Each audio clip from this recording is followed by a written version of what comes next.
Good morning, everyone. How are you doing today? So glad to have you here, catching me get a little movement going early in the morning behind the scenes.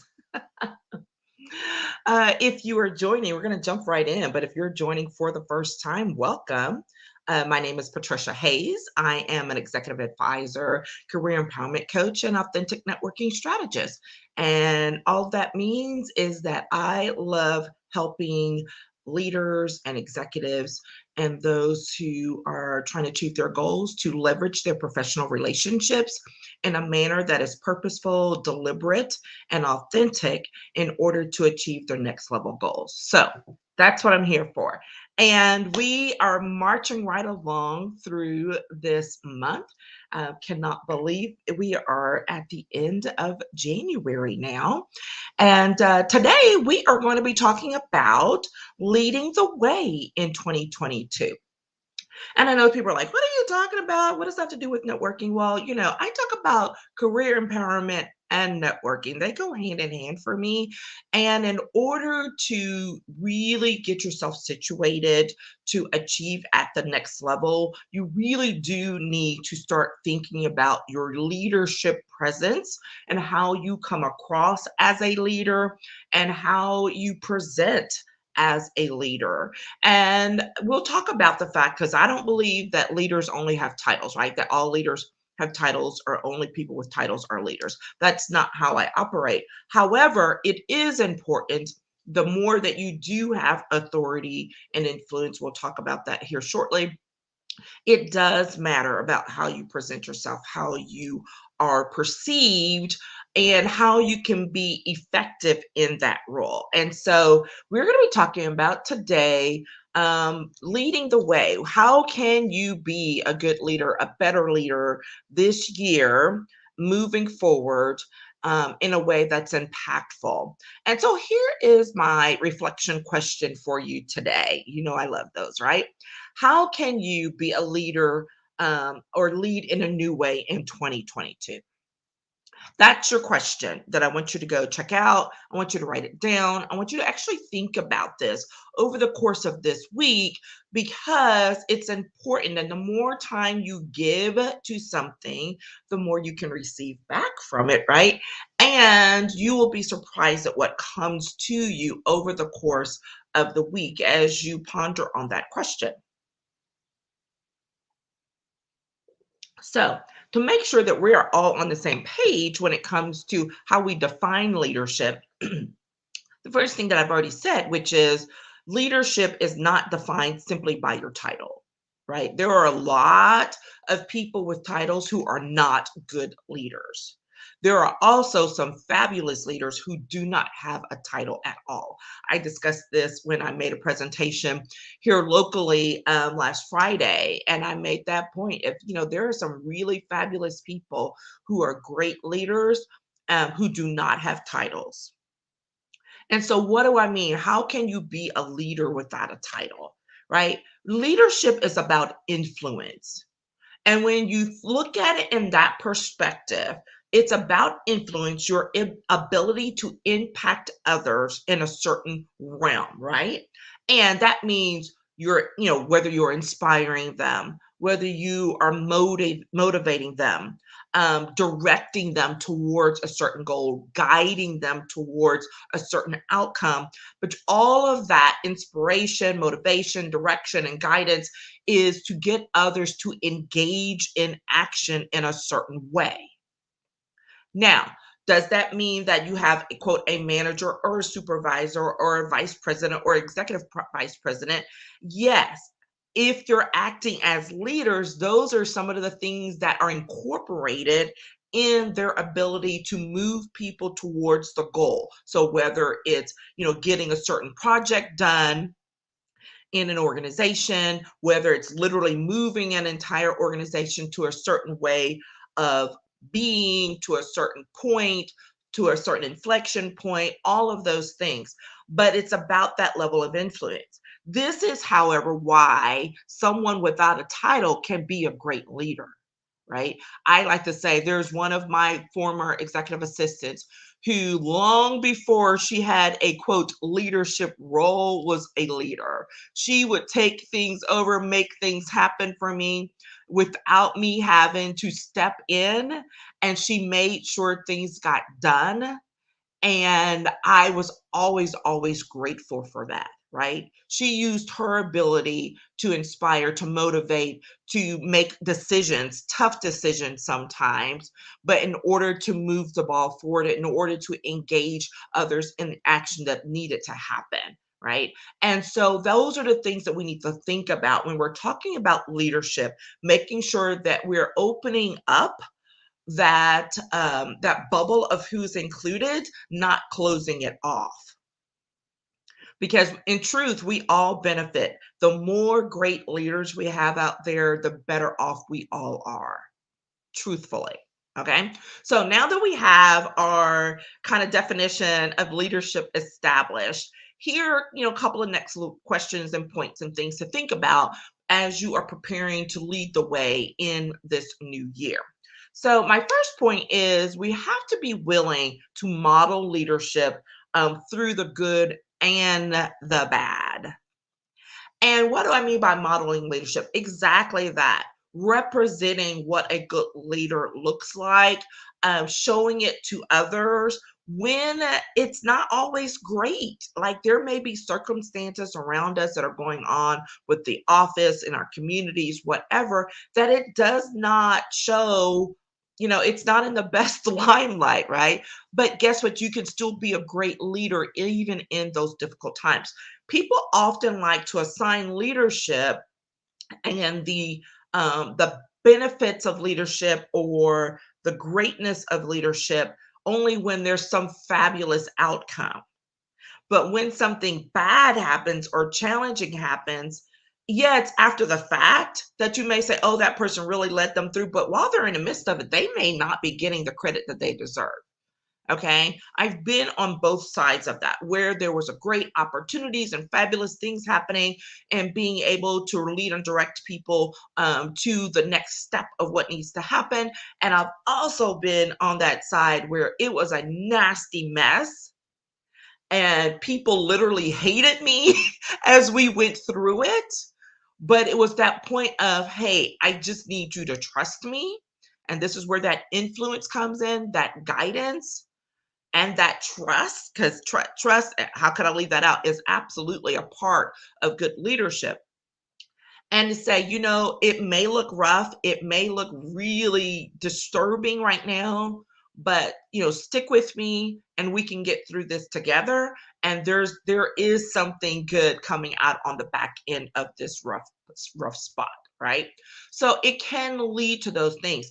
And when you model that, what happens is that first of all, people are watching all the time, whether you're doing good stuff or bad stuff. So you might as well show them something good to look at, right? Do you really want to leave some negative impression or outlook for someone? Now, granted, you're not always responsible for how someone perceives something, right? You do what's right, you do what's best in that time, in that situation. That said, the truth, like the cream, always rises to the top.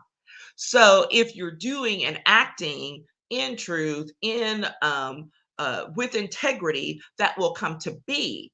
And the things that people will remember are those cream of the crop type of situations. Those moments also, though, where you stepped aside and you pulled someone to the side and was like, hey, we need to have a little chat and I want to support you, but these are things we need to do. Like those are things that leaders do, right? Using that level of influence to guide and direct people, even through challenging times. People see these things happening. And whether you know they are watching or not, they are watching. And you will learn later who was watching because they always come back to you to say something, right? It never fails. And I've had that happen days, months, years later, when someone says, you remember when you were doing X? And I was like, yeah. They're like, yeah, I don't even know how you did that. I was just always, admiring. And I was like, wow. Okay. So that's the thing. A leader's impact has a long-term, I mean, like that influence can last for a very long time, very long time, and will show up. Okay. So, what we want to do is be aware of how we are modeling being a leader through the good and the bad all along the way. Now, this is not to make you uncomfortable. We'll talk about being uncomfortable in a second, but or to make you, what's the word? Hypersensitive or something like that. But it is to make you much more aware of how you are walking and presenting yourself along the way. Because remember, people share good news. Now, unfortunately, they share bad news at a much higher rate. We don't want that, right? We don't want it being spread and said that, oh my gosh, Patricia was just horrible in this thing. This happened. It was just horrible, horrible, horrible. No, we want people to be able to share, to say, this was a difficult situation. And I'm really appreciative of how this person led through that. And guess what? That's how you do get referrals. That is how you get recommended for new opportunities, that little slow and go and the behind the scenes conversations that you are never aware of. And you suddenly get these calls out of the blue because someone has shared what they've observed you and how you have performed along the way. All right. So, there's always an opportunity in that, and I don't want to jump ahead to my points. It always it all melds together. All right, so that's the first point. Be willing to model leadership through the good and the bad. All right, the second point is about recognizing the impact of leading when you are uncomfortable. And being uncomfortable is absolutely a part of the leadership experience. It just is. And it's not just about being uncomfortable when something's going wrong. Because quite honestly, you can be uncomfortable even when something's going right, because you can feel like a fish out of water. You will feel like, oh my gosh, that's when the imposter syndrome may pop up and you're just wondering, it's like, oh, I don't know. I don't know if I can do this. That uncomfortable feeling and way of being will pop up in good situations and in negative situations, right? So it's not about that, but it is about recognizing how you can impact others and lead others even in the midst of being uncomfortable. And when you have that awareness about yourself, that then leads to you recognizing literally a growth point, because it is at that point that you are growing. You are growing as a person, as a professional, as a leader. And so you just kind of like lean into that when you recognize it and say, oh my gosh, this is making me so uncomfortable. I don't know what I'm going to do, but continue to walk in integrity, to lift your head up and put one foot in front of the other, right? Because you've already taken that leap of faith by taking on the responsibility of whatever it is, by stepping into a situation, by owning what it is you're doing and who it is you want to be. So there are going to be those moments where you're very uncomfortable. It's absolutely normal. It is to be expected. Just don't let that uncomfortable feeling lead the way, right? Be aware of it, recognize it for what it is. It's kind of that moment where you're kind of, you kind of step outside yourself, you kind of look and observe, and that's kind of where you want to be. And it's like, okay, here's where I am. How do I want to move forward next? How is this going to affect me? How is this going to impact others?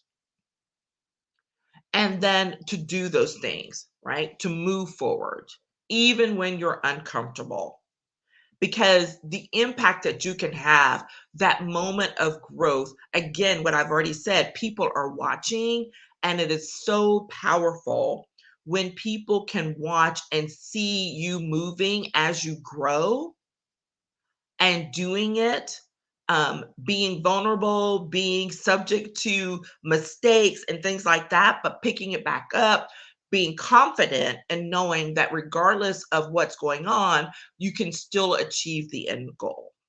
All right. So don't be afraid to be uncomfortable, and be aware of the impact of when you're leading in that space, in that uncomfortable space. You teach people when you're doing that because they're like, well, if she can do it, I can do it.